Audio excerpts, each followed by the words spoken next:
things. Obviously, bye week last week. Guys did a great job handling that, carrying the momentum of the big BG win into the bye week. Put some of the top tier guys on ice, guys who have played a lot of football, to let them get healthy, refreshed, recharged. Took some of the guys who had been on the scout team, some of the younger guys, got them reconnected to the varsity team, if you will. Had a great scout bowl on Wednesday. The guys got out of here after they took care of all their schoolwork to get some time with family, which is kind of unique with the true traditional bye that we had. Coaches did a great job on the road. It was awesome to be on the road recruiting and have some buzz coming off of a great conference opening win, and then got an extra day of preparation for a really good Wisconsin team last night underneath the lights at Dick Stadium, and back in our normal game routine now, and guys, taking care of their business in the classroom and rolling for the next opportunity here Saturday up in Camp Randall. Just added up your non-conference teams you're playing. They're 17-2, all ranked in the top 20. What are your just thoughts on that? I mean, obviously you knew coming in they were going to be good, but wow. Yeah, I mean, it's part of the opportunity that you get when you come to play and coach at Kent State. It's something that I knew eyes wide open when I took the gig, and to me it's something that's advantageous to us, to where this opportunity in the venue that we're going to go play in this Saturday is something that was commonplace for us. It's what we do. It's who we are. Our kids won't flinch. They won't be scared of the moment. The stage won't be too big. We've done it before. Got an opportunity to be a college football fan a little bit on Saturday evening and watch Mississippi State go into Auburn and compete down there. And, you just kind of reflect on the lessons that you learn, that you take away from that opportunity. We'll carry that forward to this Saturday and go do what we do and compete our tails off and go up there with a purpose. So far, you got one left, and it's a big one, obviously. But so far, it seems like you've used it's been productive. I mean, you've gotten something out of every one of those games. Yeah, I mean, and that's just a core tenet of who we are in our Flash Fast family. We talk to our kids all the time. We either win or we learn. There is no other L's that we take. And so we've taken something from each one of those moments when we were at Arizona State, when we were at Auburn, that we'll take those lessons and we'll apply them this week, and we'll continue to improve and grow as a family so that we'll be better this next time out. Obviously, the Wisconsin connection is going to come up. When you look back on I guess what makes that place special? Well, I wouldn't be here if I didn't start there, right? It's obviously anywhere that anyone goes to school is unique to them. It's their home away from home, so to speak. So to be going back, it's a unique experience. I don't know, how many guys have been able to, become a head coach and then take their ball club back to where they played. There's a lot of great memories at Camp Randall, and so it'll be a unique experience, but, it's game day is always about the players, and that's something that Coach Chris taught me, and that's something that I preach day in and day out to our guys. I mean, from Sunday to Friday, those are my days, right, where we get to coach the guys, we get them trained, we get them prepared. But Saturday, we happen to be playing at Camp Randall. I happen to play there, but it doesn't change. It's still about the kids. It's still about them, and I'll still lead them to the edge of the tunnel and then sneak around back and let them take the field, because they're the ones that matter and they're the ones that are going to play.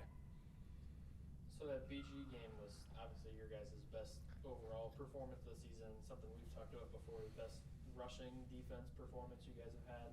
How useful do you think that'll be as rushing defense, like momentum going into a game with Wisconsin and Jonathan Taylor? I mean, it's huge just because that was the last performance that we put down. And as you alluded to, we finally put all three phases together. And we talked way back when at the start of this whole thing, kind of year two, game four, somewhere between game 4 and game 6 of year 2, things should start to come together. So I feel like from a kind of a macro level, we're on schedule, and the guys did a great job. You could tell the excitement, the confidence that the kids gained from that. Obviously, the opponent and the challenge that we have, this week coming up is pretty unique. They average, I think it's 6'5.5", 6'6" across the board up front. They average about 320 pounds apiece up front. Jonathan Taylor is a Heisman candidate, and is probably the best back in the country. And so we need to do a great job, being disciplined, exceeding their violence, and that's something that they pride themselves on. And it's something that, culturally we want to be a physically and mentally tough team, and that's something that I took from my time there. So even though the offensive styles are very much different, some of the core values that the programs are built on, that Coach Alvarez built that program on, and that Coach Chris has sustained, are things that I've taken from them that we've implemented here. So, we got to do a great job up front. And obviously, as we talk about week in and week out, we have to find a way to stop the run, which is a tall task, and then run the football, which again is equally as challenging. They're the number one rush defense in the country, number one total defense. I mean, they are a well-coached, well-disciplined, violent football team that you got to tip your cap to. Coach, to that, talk a little bit about slowing down a wanted BG pass rush. Nate Warnock leading that unit. Give me some confidence going into, like you said, the number one defense against on Saturday. Just kind of talk about that veteran leadership, what he brings to the table on the offensive line. Yeah, I mean, Nate's our anchor. He's the guy that wears 54 for a reason. He's our best offensive lineman. To have his game experience up front and to be the one who kind of, gets those guys all on the same page, gives you confidence as a coach. And he's been the one who's provided guidance for the young guys up front. We've done, the O-line as a whole has done a fabulous job rolling some pieces in there, but the one consistent has been Nate inside.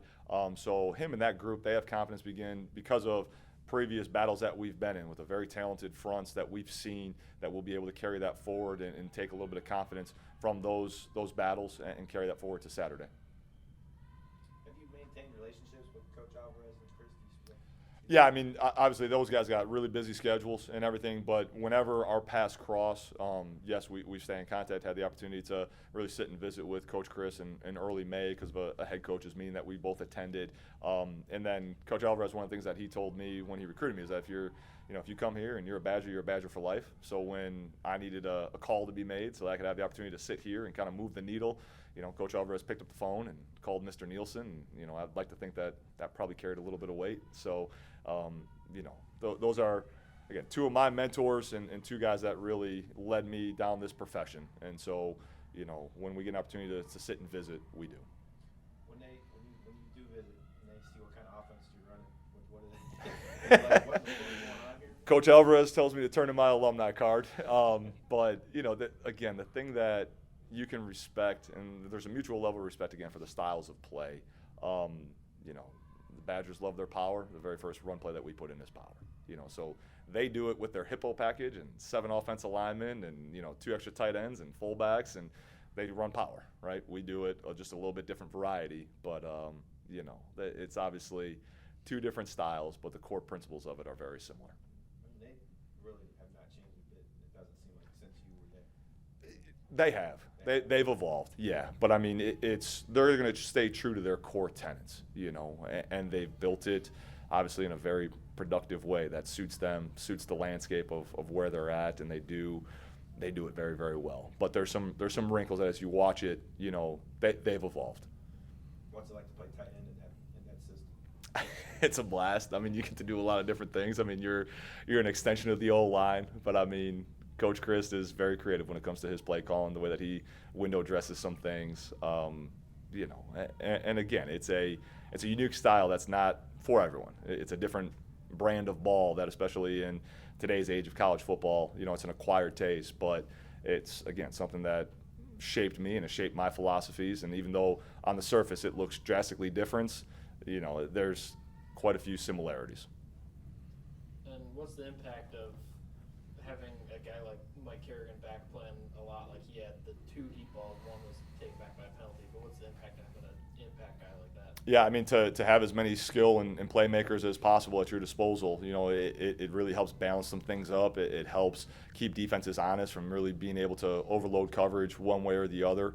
And again, all of us as coaches, we're only as good as the players that we have, right? I mean, those are the guys that are making the plays. And so to have guys that have that explosive playmaking ability and a guy who respects the process and holds it in high regard and goes about his business the right way is something that the younger guys in our program can learn from as well. So having him back is a benefit to everyone on the team, and that on a day-to-day basis, it's huge. You kind of mentioned a while back about how you kind of divided the season up a little bit, Mm-hmm. kind of in the 4 game segment. When you just real quick looking back at the first 4, who kind of there a player or 2 on either side that's kind of really stood out as far as development?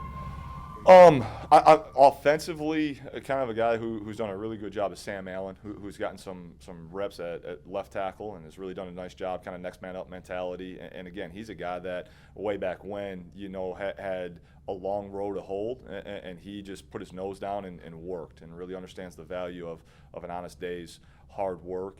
KJ Sherrill is a guy that probably doesn't get enough recognition. He's kind of the girl next door. He's there, he's steady, he's the general in the back end, he gets us set, and even though he doesn't make kind of necessarily the flashy plays, he is consistently good.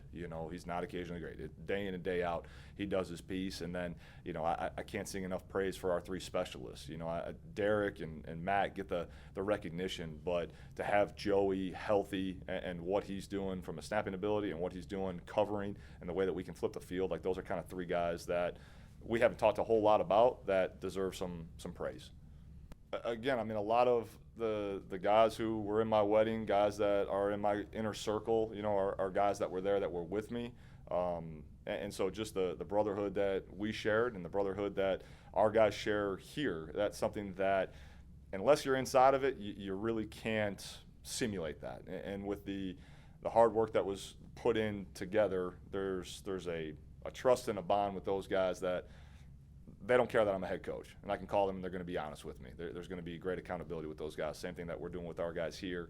And I don't know how many campuses are sitting between two lakes and they got a student union that overlooks a lake and has open mic night on a Thursday and just different things that when you get time to have free time, it's a unique and special place.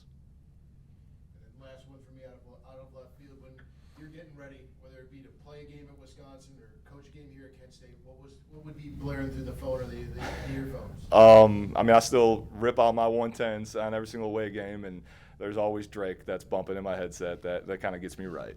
Coming into the year, obviously they're Wisconsin. Everybody knew they're going to be good. They're good every year, but I don't think very many people had them number 7 in the country. What have they done so far that's really kind of made them exceed expectations? Yeah, they're elite in all three phases. You have an offensive line and a tailback and a veteran quarterback that makes very few mistakes and can really dictate the pace of play.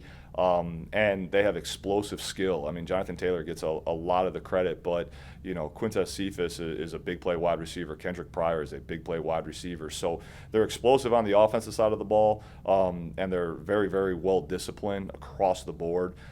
Their special teams, again, like our special teams, create an advantage for them to be able to flip the field and get points from all over the field. They had a kickoff from their own 20 after the pick 6, and the kicker put the ball 5 yards deep in the end zone. It's an 85-yard kickoff. Like that doesn't happen, And then again, defensively, they have difference makers at all three levels. They have.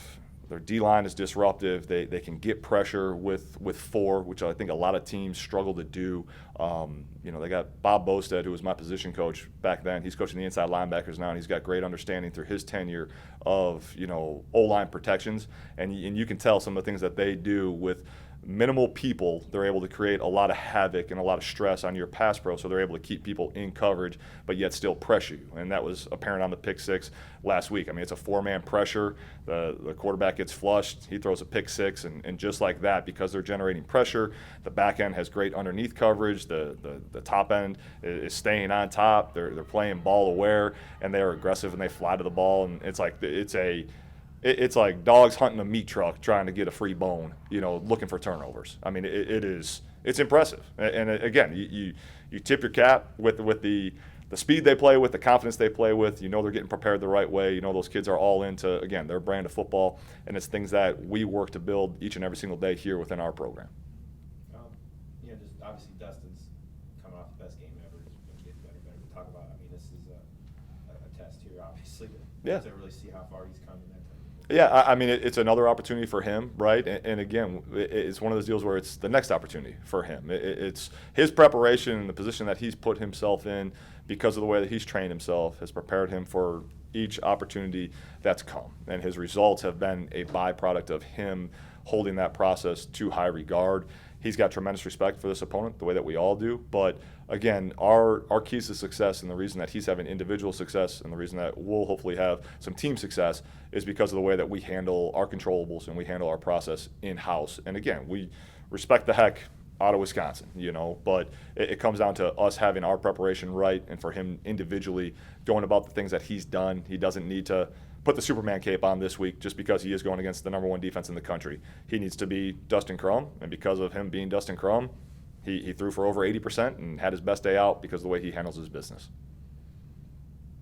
Just injury-wise, real quick, what's it look like there? You get some guys maybe back? Good. I mean, the bye week's been beneficial, even for the guys who have been playing and been battling through some things. They're healthier than they've ever been. Dom Hill was dressed and going through, some action yesterday on the field, so that was good to see. Will Matthews is getting more active. Bryce Gibbs is getting more active. Don't know if they're going to be game ready, but we're getting healthy, and we're, again, through the first 4 games in the first month, with the people that we've competed against, we're as healthy as one could hope, and feel really good about it. Okay, thank you guys. Cool. Thank you.